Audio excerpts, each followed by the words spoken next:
ह्या एवढ्याच मिरच्या घावल्या बरं का, त्याही आमच्या स्वतःच्या मिरचीच्या झाडाच्या, म्हणजे साईडला जे झाड आहे ना तर त्याचे आहेत.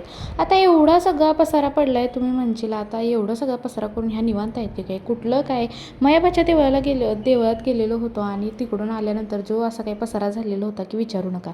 आणि मग सगळं व्यवस्थित करून घेतलं आणि ही जी पडद्यांच्या ज्या प्लेट आहेत ना त्या अशा छान दिसल्या ना, ती बघायलासुद्धा किती छान वाटतं की अगदी सुरेख दिसून येतं आणि टापटिपपणा पण त्याच्यामध्ये दिसून येतो. आता मयाबाच्या यात्रेला गेलेलो होतो तर तिथे नारळ वाढवलेले होते. आता मम्मीकडे जे नारळ वाढवलेले होते ना तर ते सुद्धा तिने आम्हाला दिले, कारण की ती म्हणली घरी एवढे नारळ आहेत तर घेऊन काय करू त्याचं, तर तुम्ही न्या जावा. मग मी म्हणलं दे मग घरी गेल्यावरती त्याची खोबऱ्याची बर्फी तर करतो, नाहीतर मग मोदक तरी करून घेतो, म्हणजे दोन्हीतलं एक काहीतरी होईल. पण त्या दिवशी ना मला रात्री काहीच झालं नाही करायचं, कारण की कृष्णाची तब्येत एवढी बिघडली की त्याला डायरेक्ट तापच आलेला होता.